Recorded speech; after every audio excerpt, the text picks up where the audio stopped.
Welcome to the Sports Scouting Report podcast with Lee Brecheen. 3, 2, 1. Hi, everyone. You're listening to the Sports Scouting Report. I'm your host, Lee Brecheen. I hope everybody's having a great Monday. We've got some good topics today. It won't be a long show, but we'll go over the LSU-ULM game, ULM of Monroe. And we'll go over Dan Mullen, Florida. I'll give you my 2 cents. And then we have a featured school of the week, featured high school, Mentorship Academy in Baton Rouge. I'm going to talk about some of their top senior prospects. They've kind of had a tough year, but they've got some good players on a team that, didn't have a lot of talent, but they had talent players. They had some talent seniors. The coach is Keith Woods, the head football coach, does a great job. Sean Wallace, former Southern University DB, is also a coach there. We'll talk about their whole staff. We'll talk about the coaching openings in college football now. It's growing every day. Every day, leaps and bounds. It's hard to be a college football coach today. You make a lot of money, but you got a short shelf life at a college. Let's go ahead and talk about Dan Mullen. Florida Gators was let go. 4 years at Florida. Not quite 4 years. He doesn't coach the last game, which is Florida State. Boy, it's pretty bad when they won't let you coach the last game, right? It's just one game. I guess he didn't want to coach that last game. I guess he wanted to get out of there. It's amazing. LSU fans, they look at Joe Brady of the Carolina Panthers as being the greatest ever, and I know he's a good coach. Otherwise, he wouldn't have became the offensive coordinator of the Carolina Panthers. And what he did with Joe Burrow and Steve Ensminger, who doesn't get enough credit, with the 2019 national championship was amazing. But look at this. Let's just look at this point I'm going to make. Dan Mullen was thought of the same way by the Florida fans. Let's just get to our memory, and you don't have to Google. You can Google this if you want. But in 2006 and 2008, who do you think was the offensive coordinator at Florida when they won 2 national championships? You got it, Dan Mullen. Dan Mullen was the hottest offensive coordinator in college football, and that's how he got the job at Mississippi State. And then he had a phenomenal run with Mississippi State and Dak Prescott and Fitzgerald and a bunch of good quarterbacks that he developed. And everybody wanted Dan Mullen as a coach. Everybody. And what I want to tell LSU fans is just understand that just because someone's looked at as a great coach or the greatest thing at the time, it doesn't mean it's going to work. So this hiring by Scott Woodward, it's a crapshoot, because here you have Dan Mullen, who was the Joe Brady of Florida. He was actually bigger than that. He won 2 national championships with Urban Meyer, and he was the offensive coordinator. The fans thought he was the best coach in the country, right? So they hired him. And you know what's crazy about college football? He almost beat Alabama this year at home. Really close. I'll use the word almost. And then, the LSU game, I think, did him in. And after that LSU game, it was over. I mean, they lost to Kentucky like LSU did. Then they lost to Missouri the other day, which cost him his job. So if you're a fan of LSU, of any college in the country, don't get sold on, man, this guy's going to do great. You just don't know. Because of a guy like Dan Mullen. I mean, he was the hottest coach in college football there for like 5 years as a coordinator, right? He was the best play caller in college football. 2 national championships. 2006, 2008, Tebow. Nothing's guaranteed. We're going to take a break, and when we come back, I'm going to talk about some of the college coaching openings. We're going to talk about LSU ULM, And our featured high school of the week is Mentorship Academy in Baton Rouge. We'll be right back. Listen, whatever you're driving right now, Tommy Harvey wants it. Bring it in to Harvey Subaru, Lexus of Shreveport, Bossier City, or John Harvey Toyota. They're paying big bucks for all trades right now. They'll cut you a check right there. Tell them Lee sent you. Welcome back. You listen to the Sports Scouting Report with Lee Brecheen. I'm your host. I hope you're enjoying the show. For my 2 cents, I just wanted to make that analogy because we sometimes get too caught up into what we think somebody's going to do as a coach, and then it just doesn't work. Look at Texas. Everybody thought Tom Herman was going to be the greatest thing ever. He loses his job. And then they hire Sarkisian, right, from Alabama. He's having the worst year at the University of Texas ever. Worse than Herman. Herman actually won. And I remember LSU fans saying, let's hire Sarkisian. He's one of the greatest ever. Yeah, because he was with Saban, but it's Saban. He's not Saban. Will Muschamp, he's not Saban. The only one having success right now that was with Saban is Kirby Smart, and, well, Jimbo Fisher's having some success, but you know what? He's got 3 losses. Still think they're overrated. And if LSU beats them, which they can because LSU must beat Alabama, LSU beat Mississippi State beat A&M, then Jimbo Fisher would have 4 losses. That's not going to sit well with their alumni and fans. So you can't say A&M fans are happy with Jimbo with 3 losses, with the possibility of 4. But let's go ahead and talk about some of the openings in college football. TCU, the Horned Frogs out of Fort Worth, is a great job. I think they can take their time and hire a really good coach. I don't think they can beat LSU out for a coach or USC, but I think it's the next job open as far as quality coaches. And they don't even have to leave the state of Texas probably. They can grab someone from the state of Texas or maybe even Oklahoma State as a great assistant coach. I mean, you could be a coordinator and get that job and do well at TCU. Obviously, TCU is thought of as a big name in the state of Texas, especially around Dallas, Fort Worth. Then you got USC, that if you listen to the media, they act like it's hard to fill. It's not going to be hard to fill for USC. Come on. USC is a proud program. They have a lot of money, and they will hire a big-time coach. They're just taking their time. They've had some bad decisions. Lane Kiffin was not a good decision for them. Sarkisian was not a good decision for them. You got Washington State, which is a pretty good job. I mean, it's a Pac-12 job. You got Washington, also in the Pac-12. That's a really good job, the Huskies. You know, I remember Don James being there for a long time and doing a phenomenal job all the way back to the 70s. I don't think the Huskies will have trouble hiring a great coach. They have money, they have strong alumni, and they have tradition. Florida Atlantic let Butch Jones go quietly. Not a lot of people really know that, the former Miami head coach. Florida Atlantic's a pretty good job. I mean, they pay well. You're in Florida, and you have a great talent base. They'll hire a good coach. UConn has been they've already hired a coach. Connecticut, Texas Tech has already hired a coach. Georgia Southern has already hired a coach. And UMass, University of Massachusetts, which is a good job, they're expected to hire Don Brown, who was a longtime coordinator with the Michigan Wolverines. He's thought of as one of the best defensive coordinators in the country. Then you have the Virginia Tech job, which is a good job. Really think that's a good job. They've only had 2 coaches in 35 years. Great talent base in the state of Virginia. The Atlantic Coast has a lot of talent now. I think that's a really good job.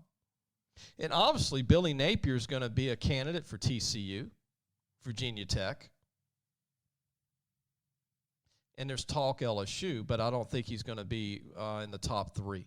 But I could see Napier going to TCU or Virginia Tech. Those would be phenomenal. But he might be waiting to see if there's other great jobs like Miami.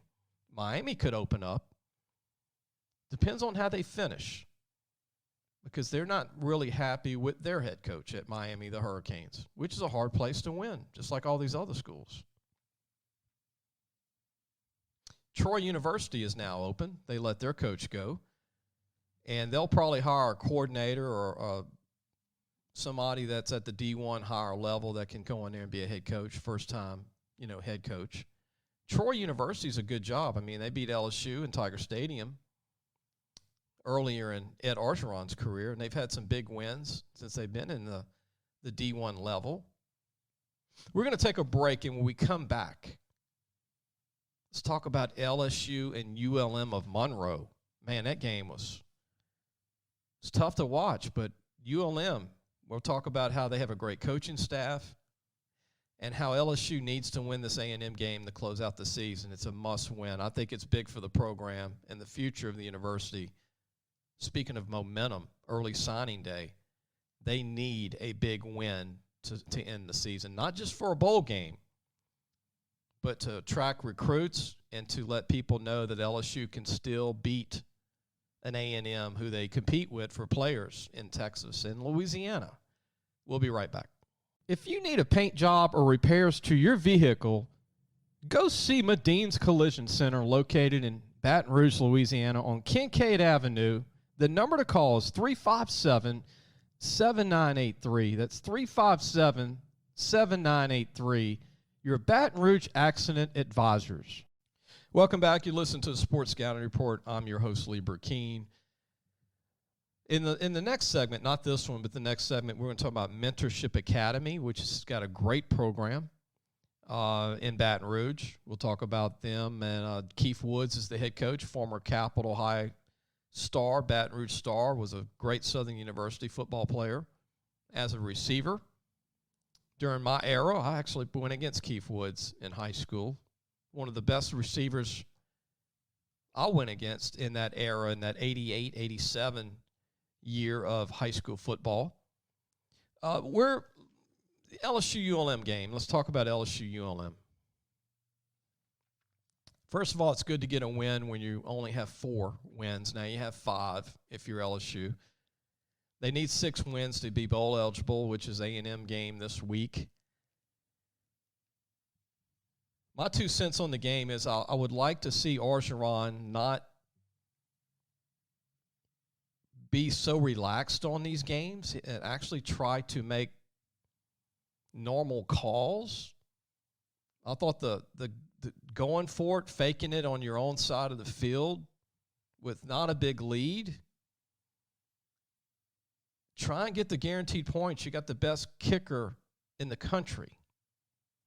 LSU needs wins. They're trying to get to a bowl game.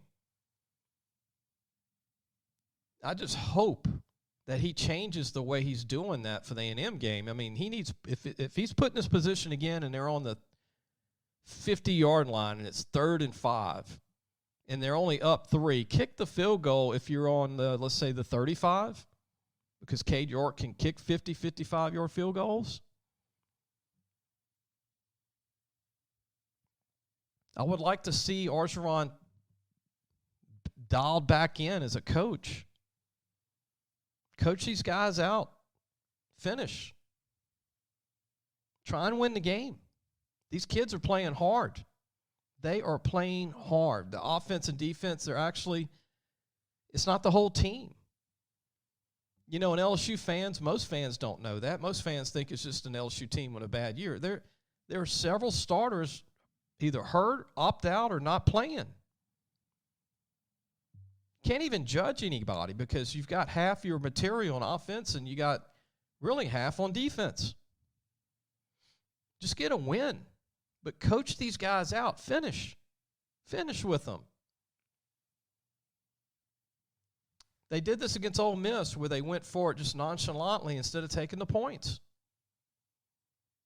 2 or 3 games he's done that. I don't understand why. I mean, get the points. You got the best kicker in the United States in college football, Cade York, the best kicker in college football, and you don't use him to get guaranteed points. He will miss one every 10 or 12 attempts, maybe every 15 attempts. Not bad. He'll He'll make 30 out of 32 for the year. Something like that. I mean, he's probably going to be the best kicker to ever leave LSU. Get the 3 points. If it's the A&M game this week, if the game's 17-17 and you're on A&M's 30 and it's 4th and 2, kick the field goal. Get the points. Try and win the game, because you might be in that position again to get another field goal. You're up 6 then. The defense is playing really good. Damone Clark is playing out of his mind. In Micah Bakersfield, Southern Lab, and Evangel Christian, the defensive line is playing hard. I mean, I even seen Savion Jones get in the game from St. James. He looked really good. 6'5", 245 pounds. He's going to be a superstar. I think Darren Evans has improved a lot at cornerback. The former Glen Oaks High School star, transfer from Nicholls State. I think Darren Evans needs to come back that extra year he got, and he actually will be a pro prospect, I believe, if he comes back, especially if Elias Ricks leaves. Let's go ahead and take a break, and when we come back, I'm going to talk about Mentorship Academy, our featured high school of the week. We'll be right back. Be sure to take your car and truck for all your tire needs to Treads and Care Tire Company, located in Central. The number to call is 331-8144. Family owned and operated since 1971. That's Treads and Care Tire Company. Welcome back. You listen to the Sports Scouting Report. I'm Lee Brecheen, your host. Before we get to our featured high school of the week, I want to mention our sponsors. I want to thank Treads and Care Tire Company, locally owned and operated since 1971. Devin Holly is the owner. Great guy. All major tire brands. They have pickup and delivery in Central Louisiana. They're on the corner of Park Place Drive and Hooper Road. Give them a call at 331-8144. That's 331-8144. Also, Medine's Collision Center, locally owned since the 1960s. They're on Kincaid Avenue. If you need any repairs, any paint jobs, any repair work from a wreck or, truck, car, anything, bring it to them. They love the sports here in Baton Rouge. They're family owned. Chris Medine, Dominica Medine. Give them a call at 357-7983. That's 357-7983. Also, Gross Savon Lodge, the true sportsman's paradise. Gross Savon Lodge, fresh and saltwater fishing, alligator hunting, waterfowl hunting, and eco tours. Believe me, it's the real deal. I've been.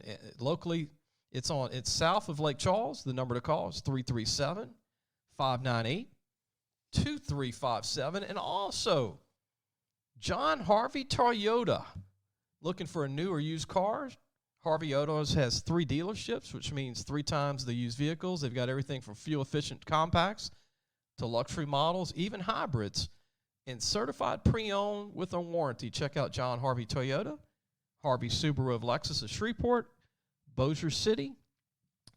Be sure to tell them Lee sent you. Let's go ahead and go to our high school of the week, which I'm proud to say they don't get a lot of attention. They don't get a lot of exposure.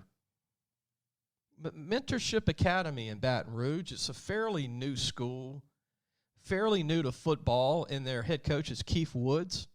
Again, he played at Southern University as a receiver, went to Capitol High School.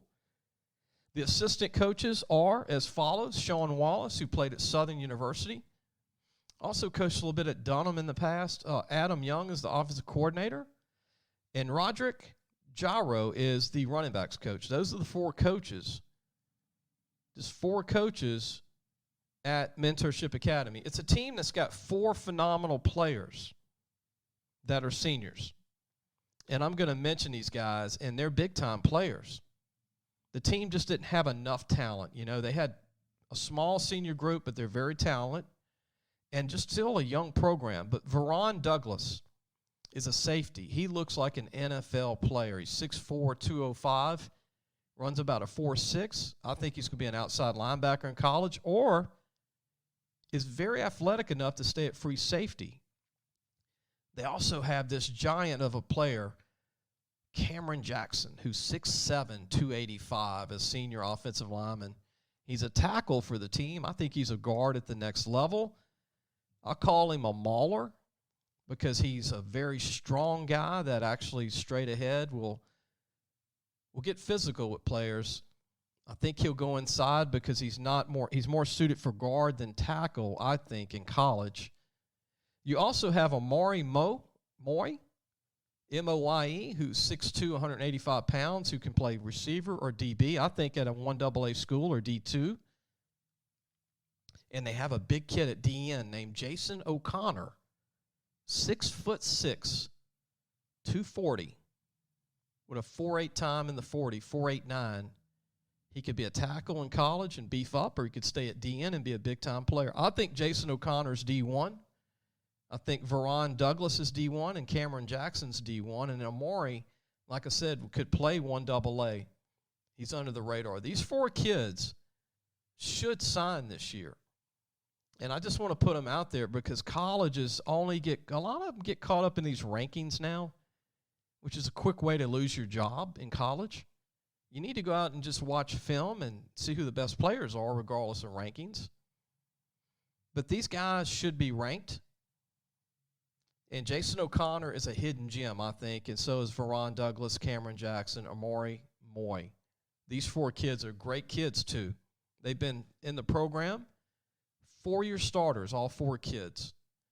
And I think that Keith Woods does a great job. He took over a program in a school that was fairly new, started it from zero, and they compete. And, obviously they don't compete with the U-Highs and Madison Preps and people like that. They play them.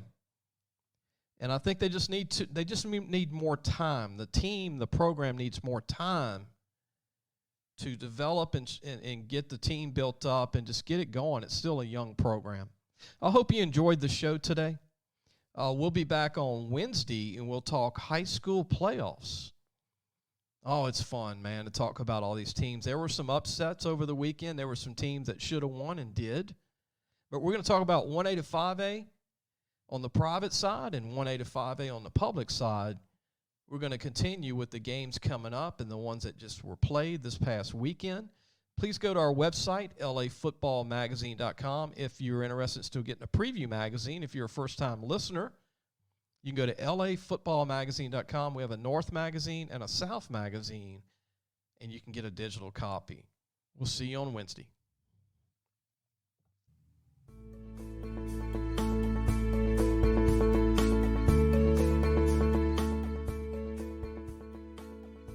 Thanks for listening to the Sports Scouting Report podcast with Lee Brecheen.